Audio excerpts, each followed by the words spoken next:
what you roll is, like, when you're attacking, whatever you roll is how much damage you're going to do. Plus or minus whatever your attack stat is. So you roll a 6 and your attack stat is -1 and you're going to do 5. But the other person will have a chance to either defend or evade. And they roll the die and it's affected by whatever their respective stat is.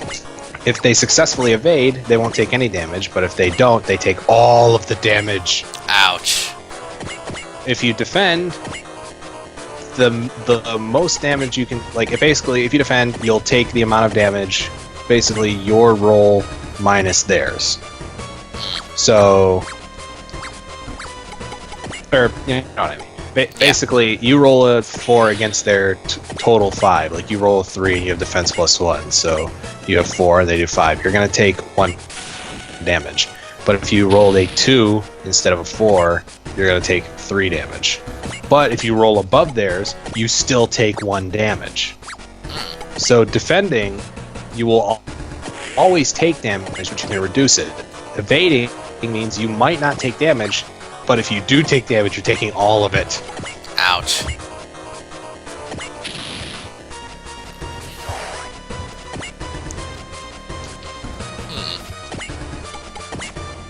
And that's not even it. You also pick a bunch of cards.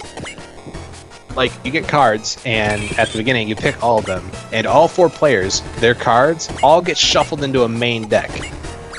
So let's say you want it to be super cheesy, and you stack yourself with all these amazing cards that you're just going to give yourself. You can't do that, because it shuffles all the cards, which means all those amazing cards could end up in someone else's hands. This is great because it prevents people from, derping out and, like, going against newbies who haven't played the game enough to get a lot of cards and just stomping them.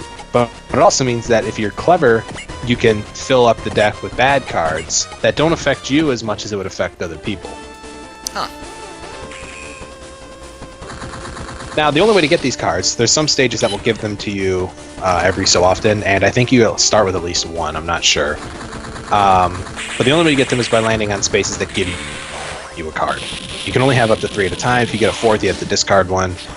There are special, like, each character has a hyper card, which basically they have a special ability, one of which is called gambling or something like that. And it basically picks one of the 4 players, including yourself, and then kills them. Ow. And if you're knocked out in the game, you have to roll the revive. It starts out, unless your character is special, you're going to be rolling, you have to roll a 5 or 6. And every time you fail, that number goes down. And if you fail when there's 2, like it's roll a 2 or higher, if you manage to fail that, A, you get an achievement for colossally bad luck. And B, you'll be automatically revived on the next one. I see. So what I'm hearing is I would get an achievement. I got the achievement because I rolled a 1 on an evade check and got destroyed. And then I kept rolling 1s. Ouch. And got the achievement. I rolled 5 1s in a row. But you're automatically revived. If, like, when you fail the 2, the next turn you're automatically revived. But the turn you revive is not the turn you get to play again. So even if you roll a 6 the first time, you're still not going that turn. So you might be asking, okay, if there's no mini games, how do I win? Do I just end after? Does it just end after a certain number of turns? No, it'll go on until someone wins. So how does someone win? Do they just reach a threshold of stars? Maybe. Because you see, what actually happens is when everyone starts off, your objective is to get 10 stars, and then you have to go to your home space or someone else's home space. But if you pass by your home space, then you have the option of stopping there. But if you pass by someone else's, you just pass by it. But if you land on any home space, like directly land on it, then you can still level up. So you get 10 stars, you land on home space, and you level up. You have to get to level 6 to win. Like, once you hit level 6, you win. You start off at level 1, so you have to, continue to rank up.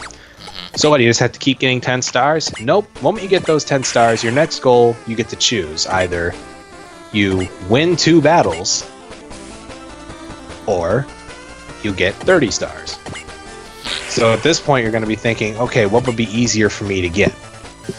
If you already have that goal, then you're just going to have to suck it up and deal, because you're still going to have to land on the home space again.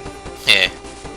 You could have 50 kills somehow, and then land on it when your objective is to get 2, and then pick, oh, I need to get 5 kills now, and then you still have to go and touch home again, which means that someone can destroy you if you're not careful. Right. And there's a bunch of other small little mechanics. One of which is that if you beat someone up, like if someone loses to an enemy, any enemy, they lose half their stars. If you beat up an enemy, you get half their stars. If a boss beats up an enemy, boss units will show up on occasion they'll replace all enemy squares, and anytime you land on these enemy squares, you'll fight the boss, who is a massive pain and will most likely roll high enough to insta-give you. You're going to lose half your stars to the boss, who has his own star value. And he's going to keep stealing stars until someone kills him, and then whoever kills him gets his star value and all the stars he stole. But he'll probably kill you. Most likely what's going to happen is he'll have like 10 health, maybe more, and you're going to continuously do like 1 or 2 damage to him because he just keeps derping you to death.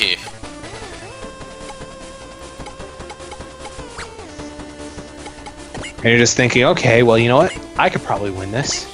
No, you can't. You cannot, sir. Someone will win. It probably won't be you. It's just like, you have to be careful, because this game, there is no real, like, the only skill-based aspects is really choosing what direction to go if you reach a crossroads, choosing whether to fight someone, choosing to defend or evade in a fight, and choosing what cards you use. And and of course, choosing what objective you want to go for based off of the lay of the land.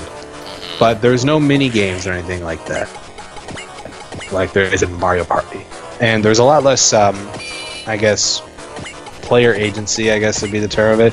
There's a lot else you can do compared to, say, Dokapon King. And for some reason, it's a lot of fun. For one reason or another. I don't know why, but I really enjoy it. It's fun.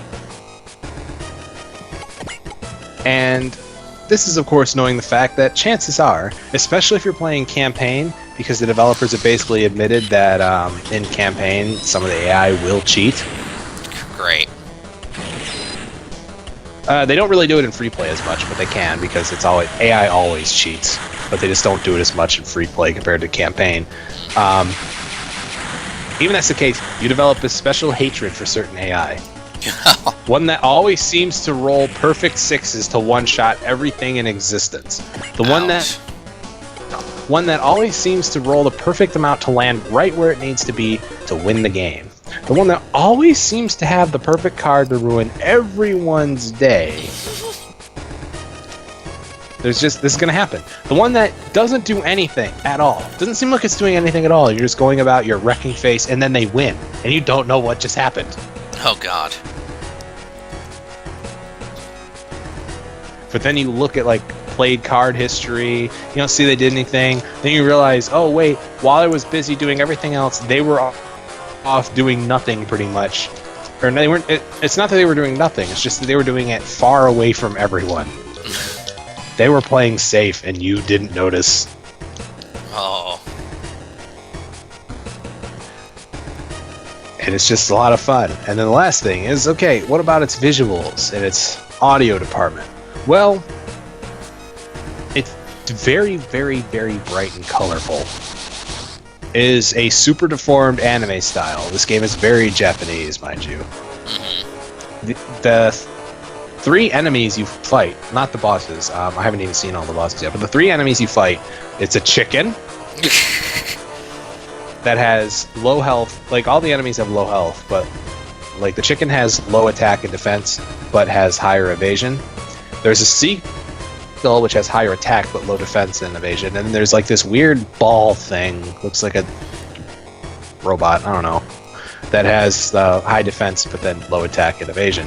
The Seagull has a very bad habit of, for some reason, just coming out of nowhere, just doing some Omega roll and nuking you. Ouch. We don't know why, but it's just like, oh, a Seagull, that's really easy. Oh, wow, he took enough damage to be at low health but not die. Oh, he just rolled a 6, which equates to a 7. Oh, wow, so I either defend this and hope to God I roll high enough not to die, or evade it because I have a bonus and hope to God that it, I can evade it. Oh, I rolled a 1. Boom! He just bitch slaps you and you're done. But yeah, it's very Japanese, very, like I said, super deformed anime style. And how about the music and sound design? Well, for one, all the like the announcer voice clips and everything are gratuitous English. And it's pretty great. There's not much of it, but it's there. And there's also the music. It's actually really good. It's very catchy. Just enjoyable to listen to. Doesn't really get old at all. And this, I don't know, it's just nice. And of course the sound design overall is just goofy and kind of silly. As for character designs, one of which is one character, she's pretty much designed to look like a Toho character. One character is a typical like maid, except for some reason she can pull bombs out of nowhere, and her method of attacking is hitting you with a bomb as big as she is. Oh, and her special is she can pick any, like when she uses it, it costs 10 times her level in stars, but then she can just bomb any one person and insta-give them.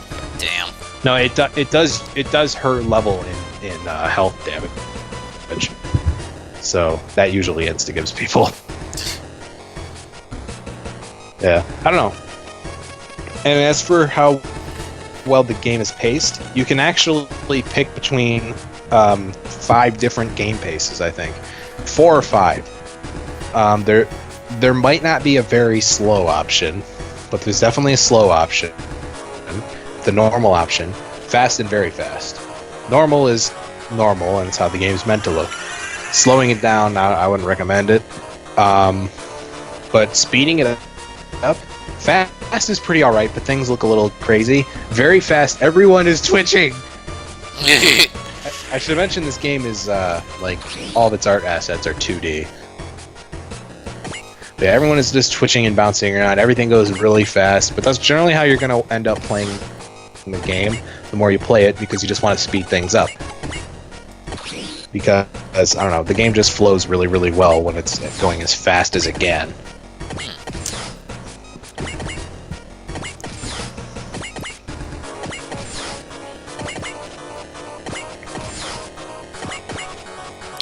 So, what would you give it as a rating overall? Okay. One thing, my rating includes the fact that, as of right now, if I go to its store page on Steam, it is $7. It's really not bad. You get a 4-pack for $15, which is actually a really good deal. Especially considering it's a 4-player game, and if you have 4 people to play it with, guess what? No CPUs! Yeah.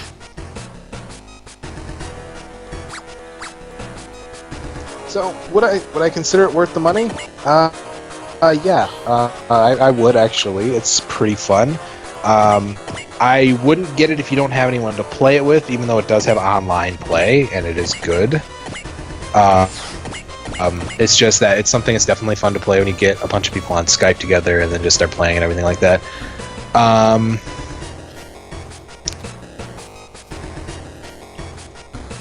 I like the bundle that I was a part of. I think minimum price to get it was like $250, and I would actually like a lot of people don't really think about it nowadays because, especially with Steam and PC, like Steam being a thing, like sales for games are very frequent now and often pretty heavy. So a lot of people are like, they start to expect games at lower prices than they normally do, which, given